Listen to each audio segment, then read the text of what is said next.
I'm not exactly in pulling gear, am I? I mean, look at me, you know?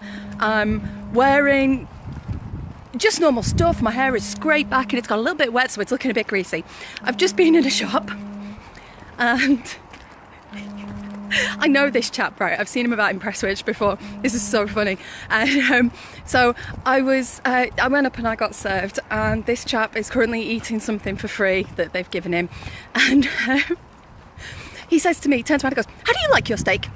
So I said, "Oh, I've got to be medium rare all the time. Sway more towards the rare than the medium." And this guy goes, "I like rare steak. I like rare steak. And guess what? I know a butcher, so I get things that are kosher, that are discounted." And I was like, "Well, that sounds awesome. You'll have to let me know and I'll try and get some discounted steak too, because I like steak." So then he says, this is the hilarious bit. He goes to me, "Do you know what? I think that you should leave your husband and you should come and get with me, and then I'll get you the discounted meat." So I laughed and said, "Well, I quite like my husband and I've got a little girl with him, so thank you for the offer, but I think I'll stick with him for the time being.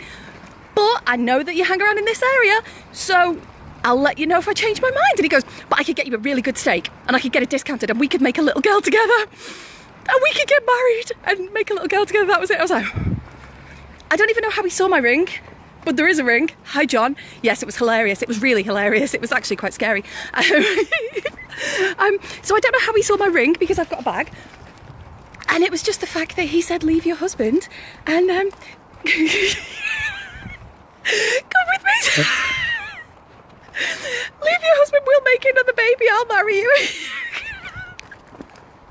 And you can have discounted meat." Oh my gosh, why do these things seriously always happen to me? It was really, really funny. In fairness, I know this chap. I've seen him around a little bit and he's such a sweet thing. He will very openly just walk up to you. He's done it to me before in Costa, in Prestwich, and start chatting to you. And he looked at my little girl and then he looked at the little boy that was sat next to her. And he went, "Are they going to get married when they get older?" And me and the girl that I was with drinking coffee laughed and went, "Well, we don't know yet. They might not even like that gender." And he looked a bit confused and he went, "I think that they should get married." So I was like, "All right, okay." And then he looks at he just looks at the two of them and goes, "They should get married, definitely. I've got Asperger's." So I went, "Okay." And then he just walked off. That was it. I think this guy is wonderful. I think he's such a little sweetheart. He's so nice. He tries to help me. Like when, you know what I was saying yesterday about people not helping you with perms? He's always held the door open. He's always been so polite. But it was the fact that today he said, "Leave your husband, I will get you discounted meat and we can get married and make another baby girl." The people in the store that I was in found this hilarious. Like, it's not hilarious. We've pluralised this by about 12 and they found it hilarious and they were just laughing. And I'm like, "Somebody please save me." So I started to walk away. And what's John saying? He should have sung the Paul Young song to you. "Every time you go away, you take a piece of me with you."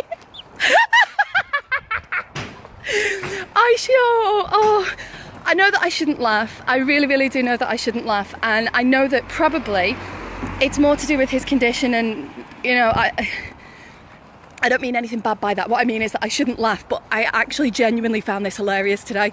The fact that he just said it so seriously and everybody was in stitches and he's looking at me like, "So what are we doing? What are we doing? Are we getting together? Are we going to make a baby?" And I'm like, "Well, I'll tell you what, how about we do this? I'll go home to my husband and I know you, so I know where you are. And I can come back for you and find you, okay? But I go back home because I don't want to split up my marriage just on a whim. So I will consider what you've offered me. I will consider it deeply. And if I ever get annoyed with my husband, I'll come and find you and we'll make a baby. How does that sound?" Well, everybody in the shop just burst out laughing. This guy's like, "Yep, that sounds good." And he starts walking after me. I'm like, "Oh my gosh, Sophie, hello, how you doing?" And I've just had one of those days. Basically, it started when I got to the train station and I hear an announcement on the tannoy that is basically code for "There is an emergency, get the fuck out of there." For the staff, it's not, obviously, that's not what it means. The tannoy comes on, it says something, and it's code for "There is an emergency. Everybody be vigilant, and you need to go into the protocol that you would do if something bad was to happen." So I shat my pants, phone my mum, thinking I'm going to die. There's a car alarm that's going off, but it's not making noise, it's just flashing lights. I asked 3 employees what's going on, and they say, "Oh, it's just a fire alarm, it happens every Tuesday." Okay, that was a bit strange. Then when we're on the train, somebody else, God, 5 people, this is awesome. Then when I'm on the train, this won't count, right? Because this guy, Sophie, was very keen, I swear to God. I do something every day that I try and do that's nice, but I don't tell anybody, because then it doesn't count as a good deed, because you don't do it for glorification or anything like that. Now, what happened on the train today was that the Manchester Airport train line is screwed, right? So it's not working, and I couldn't overhelp but hear this woman going, well, how do I get to the airport from Victoria?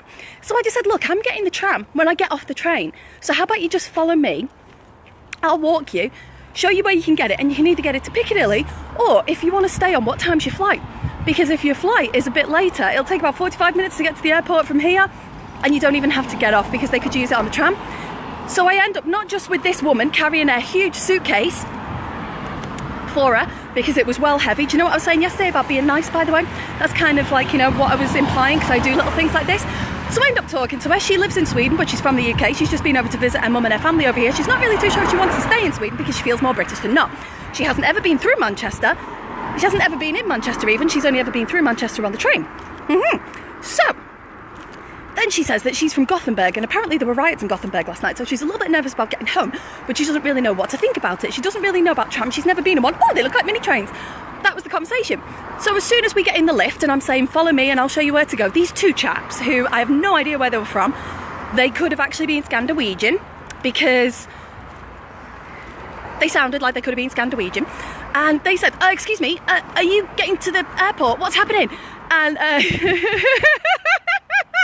hi John, apparently my walking is faster than the Falcon's Castle run, love. Okay, I'm not even walking fast, I'm talking too quick because I'm losing my breath. So basically these 2 chaps and this woman are running behind me, and I'm going, oh, there's the tram that you need to get on. So everybody starts to go, well, I said to the guys, your flight is at 3 o'clock, you need to go first, so you just run for it. So they're kind of like looking at me like, did she just say run for it? And I'm like, go, go, go. So they go, and then the woman and I are just walking, but I've picked up the pace a little bit, and she's like, oh, thank you so much for pulling my suitcase, it's really, really nice. And I'm like, no worries at all, don't you worry about it at all. We'll get you to the airport, and if you have to wait for the next tram, I'll wait with you. It's no big deal. I'm not in any hurry to get home. So we get her on the tram, and then she gives me a really big bear hug and a kiss on the cheek and says, oh, thank you, you've been so nice. I was like, yes, Lauren 1, assholes 0, woo! And then I get propositioned by some guy who's in the shop that I've just been into, who says, I can leave my husband all for a piece of meat. That's what this is about, me leaving my husband for a piece of meat. It's going to be one of those days. I'm going to go home, I'm going to have lunch with my beautiful husband, who I would never leave for a piece of meat, I can assure you. And I just love the fact that I said I've got a little girl with him, so I don't think I'm going to leave him anytime soon. He's like, we can make another baby. Blooming heck, love. Whew. Was he thinking about Rudy Poody stuff? Oh my gosh. So it's been one of those days. John, don't you worry, because weather from a window and traffic from a bridge will be coming up today. I'm going to go home and get something to eat. I really need a drink. I'm feeling very, very hot. I'm wondering if the sky's like this. Look at this. Check this out. If the sky's like that, then maybe it means that we're actually going to get some thunder. It'd be really nice to get some thunder. But at the minute, all I need is to take my clothes off, because I'm absolutely sweating. This has been a joy. I don't usually do broadcasts walking home when I'm looking like an absolute like skank, but this has been fun. So for now, I'm going to go in, not that I'm advertising. Oh, I wonder where that is. So I'm going to go in there, get something to eat so that I can go home and have a lovely time with my husband. Then I'm going to Skype my little girl to make sure that she's okay with Nana and Grandad. And then I'm going to laugh about the fact that I got propositioned for a piece of cheap meat. There's nothing really else I can say about that, is there? Thanks for watching, thanks for commenting, duff out.